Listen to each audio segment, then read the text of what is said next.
أعوذ بالله من الشيطان الرجيم بسم الله الرحمن الرحيم ولا يحزنك قولهم إن العزة لله جميعا هو السميع العليم ألا إن لله من في السماوات ومن في الأرض وما يتبع الذين يدعون من دون الله شركاء إن يتبعون إلا الظن وإن هم إلا يخرصون هو الذي جعل لكم الليل لتسكنوا فيه والنهار مبصرا إن في ذلك لآيات لقوم يسمعون. نان درس کو انشاءاللہ العزیز سورۃ یونس پارہ نمبر 11 رکوع نمبر 7 آیات نمبر 65 66 67 درې آیاتونه چې نو هغه ویلې کېږي. اوس دې آیات کې الله جل جلاله حضور علیه الصلاۃ والسلام له تسلی ورکوي ولا يحزنك قولهم. الله وی د دې وینا د دې خبره دا چې تا غمجن نه کی. ان العزة لله جميعا، عزت ټول د الله د پاره دی، د الله سره دی. اوس دې بسمه تفسیر مدارک کې لیکلي دي العیاذ بالله کله به دوی حضور علیه الصلاۃ والسلام ته وی چې دا ساحر دی، کله به نبی علیہ الصلوۃ والسلام ته وی دا مجنون دی، کله به نبی علیہ الصلوۃ والسلام ته چې نو هغه وی دا کاذب دی. نو دوی به دغه چې نو هغه مختلف نمونه به حضور علیہ الصلوۃ والسلام ته ویلو. نو په دې سره چې نو هغه طبي تور باندې حضور علیہ الصلوۃ والسلام ته به تکلیف رسیدلو. که دنیا کې مونږ هم ګورو زمونږ څه حیثیت نه، زمونږ د سره څه حیثیت چې نو هغه شته هم نه، خو که بیا هم سړی د چا خواله لاړ شي او یو ښه سوچ او ښه فکر هغه له ویسي د هغه د دنیا او د آخرت د کامیابۍ یا د دنیا چې نو هغه د یو خیرخواهي د آخرت د خیرخواهي یو فکر ویسي او د هغه ته د هغه د خیرخواهي د یو خبره کوي او د هغه ورته مخکې نه داسې ناړامه خبره وکړي چې مړه تا ته ګوره ستا اوس مال نشته، تو زما غوندې خلکو سره خبرې کوي، ستا سره اوس عهده منصب نشته، تو ما پسې چې نو هغه خبرې راغلی، یا خو تو زمانه چې نو هغه داسې قمقلې یا داسې نور قسمه خبرې وکړي، نو انسان په ځان راولي دته به څومره تکلیف چې نو هغه رسي. نو حضور علیه الصلوۃ والسلام او هر پیغمبر دا د امت د ټولو نه لوی چې نو هغه خیرخواهي، نو چې د الله پیغمبر دوی له به د دوی خیرخواهي چې نو هغه ولټوله، د دوی خیرخواهي چې نو هغه به تلاش کوله او دوی به ورته مخکې نه داسې خبرې وکړلې. نو لازمي خبره ده حضور علیه الصلوۃ والسلام به په هغې باندې غمجن کېدو او خفه کېدلو. نو الله جل جلاله ورته لا يحزنك قولهم، تا چې د دوی دا وینا دا نو هغه خفه نه کړي، ځکه د مخالف کار چې نو هغه مخالفت دی، د حاسد کار چې نو هغه حسد دی، د دشمن کار چې نو هغه دشمنی ده. دا نه چې ستا دشمن دی او د هغه به تا ته خیر رسوي، ستا مخالف دی او د هغه به ستا سره ښېګڼه کوي، نه داسې چې نو هغه نشي کېدی. خو په دې باندې به پروا دا به نو هغه نه ساتي، ولې که د مخالف و مخالفت باندې تا چې نو غوږ ویوړو پسې او ته د هغه سره چې نو هغې کې اخته شولې، نو بیا چې ستا کم کار دی هغه به ستا نه پاتې شي. لکه څنګه چې نو هغه علامه اقبال مرحوم چې نو هغه رحمه الله فرمایلی دي، هغه شعر ویلی دی وی تندے بعد مخالف سے نہ گھبرا اے عقاب، تندے بعد مخالف سے نہ گھبرا اے عقاب، یہ تو چلتی ہے تجھے اونچا اڑانے کے لیے. چې مخالف سے نو هغه د تیز هوا پاغې تو فروا چې نو هغه مساته، ولې دا خو چې نو عقاب ماره دا استاد چې نو د غسیلې نور مدد کې تعالی نور پرواز چې نو هغه اوچتای، نو د مخالف مخالفتو دا خو ستا فرواز چې نو هغه نور اوچتای، د دې پروا بچ نه نو هغه نه ساتي. نو ځکه الله وی لا يحزنك قولهم ان العزة لله جميعا، ټول عزت چې نو هغه د الله سره دی، د الله د پاره دی. لکه څنګه چې سورۃ المنافقون کې راځي ان العزة لله ولرسوله وللمؤمنین، عزت د الله د پاره دی، د الله د رسول د پاره دی او د مؤمنانو د پاره دی. او اوس دې آیات کې دا نو بظاهر لک سوال شانتي واردېږي چې دلته الله پاک وایي ټول عزت چې نو هغه د الله دی،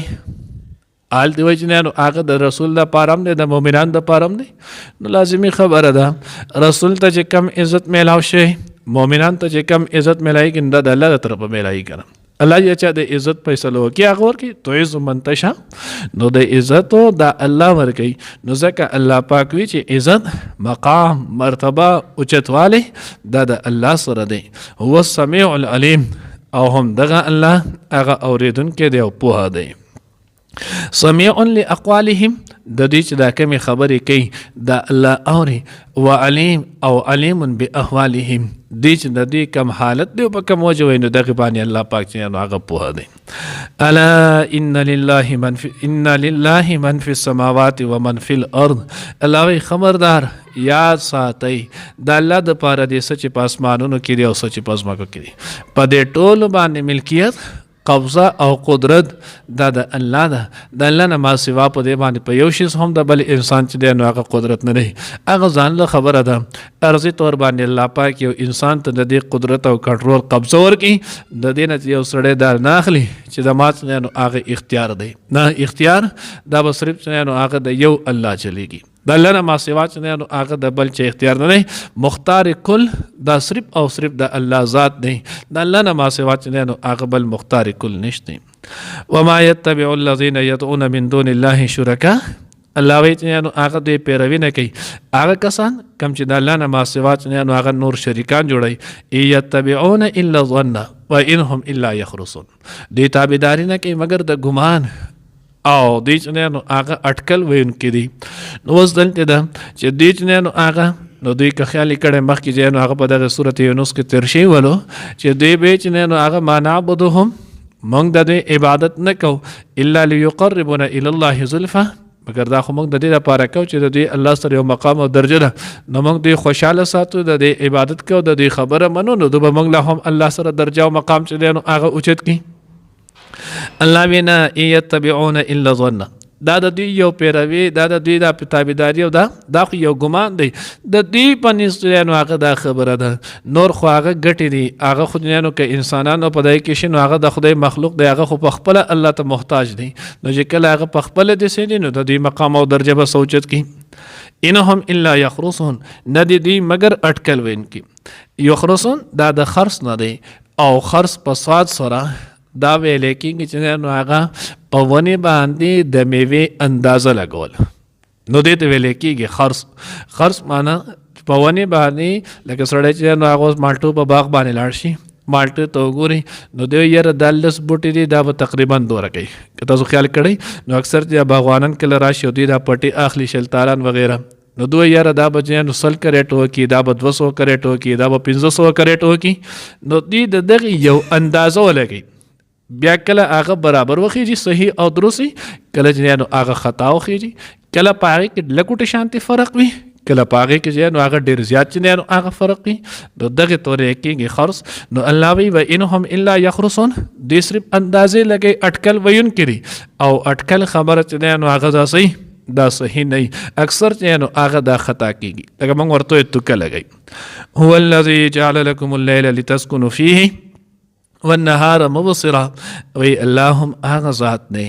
کم ذات چې پیدا کړی ستاسو د پاره شپه د سره پاره لتسكنوا فيه، د پاره د دې چې تاسو په هغې کې سکون حاصل کړئ. ورځې سړی ثابت ورځ چې نو هغه د معاش په فکر کې د یو څه او د بل څه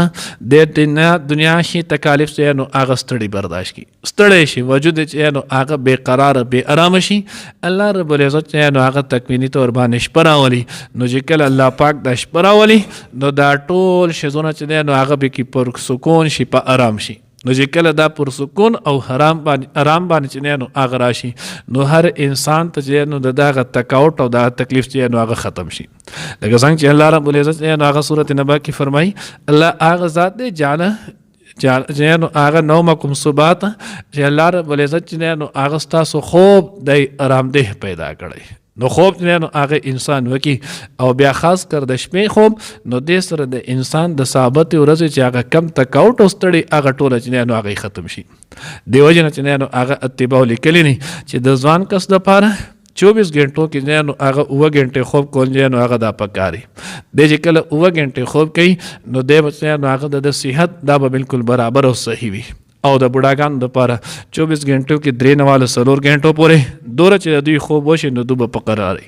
بعضې انسان هغه داسې د هغه اکثر د سره بالکل خوب نه ورځي نو دی چې یا شوګیرو کې یو شپه دوه داسې شوګیرو کې یا هسې خوب نه ورځي نو دی بیا که خیال مو کړی بالکل چې نو هغه اوتر اوتر بیا هر شی په بد لګي په سر چې نو هغه دړي الټی سړی له ورځي نو الله رب العزت وی دا ګوره الله هغه ذات دی چې تاسو د پاره شپه چې نو هغه پیدا کړي لتسكنوا فيه چې تاسو په هغې کې سکون حاصل کوي آرام حاصل کوي والنهار مبصرا او ورځ دی نو هغه روښانه ځکه که ټول وخت شپه وي بیا به هم مشکل ولو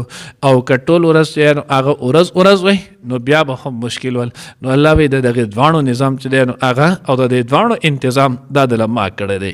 ان فی ذلک لآیات الله وی په دې کې نو هغه ډېر شی د الله رب العزت د طرفې نښې دي ځکه ډېر کارونه داسې دي چې هغه د شپې کېږي د ورځې نه کېږي. ډېر کارونه داسې چې نو هغه دي چې هغه په ورځې باندې چې نو په سهل په اسانه طریقه کېږي په شپه باندې چې نو هغه نه کېږي. نو الله دې کې غور او فکر وکړي دې کې نښې دي لقوم د قوم دپاره یسمعون چې څوک اوري نو اور خو مونږ ټول خو چې هغه نو هغه د حقانیت په جوړ باندې اوري دې د هغې نه عبرت حاصلوي. نو په دغې نیت چې کله سړی اوري نو په دې یو شیز د الله کائنات کې سړی لږ شي کې معمولی شي کې غور کېږي نو دې انسان ته الله پاک چې نو مضبوطه عقیده نصیب کوي. الله دې موږ ته دغه شان د غور فکر اورېدل چې نو هغه نصیب کړي. ولا يحزنك او غمجن دي نکړي تعالی را قولهم خبر د دی وینا د دی ان العزت بشک عزت لله د الله د پاره د جميعا ټول هو السميع العليم او هم دغه الله اوریدن کې العلیم په دې الا خبردار یا ساتي ان لله بشک هغه د الله د پاره دی من هغه صف السماوات چې په اسمانونو کې دی ومن او هغه صف الارض چې په ځمکه کې دی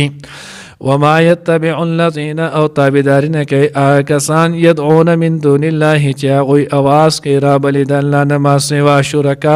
نور شریکان يتبعون دی تابدارین کوي الا ظن مگر د وهم ګمان و انهم الا يخرصون او نه دی مگر اٹکل وینکی. هو الذي هم الله اغزاد دی جعل لكم الليل چې جوړ کړي نستاس د پارشپا لتسكنوا فيه چې آرام اصل کې تاسو سکون حاصل کې تاسو فيه باغې کې والنهار او ورځ مبصر روخانه ان فی ذلک بشک پدې کې لآیات نخد لقوم ناغ قوم د پاره يسمعون چې اوري.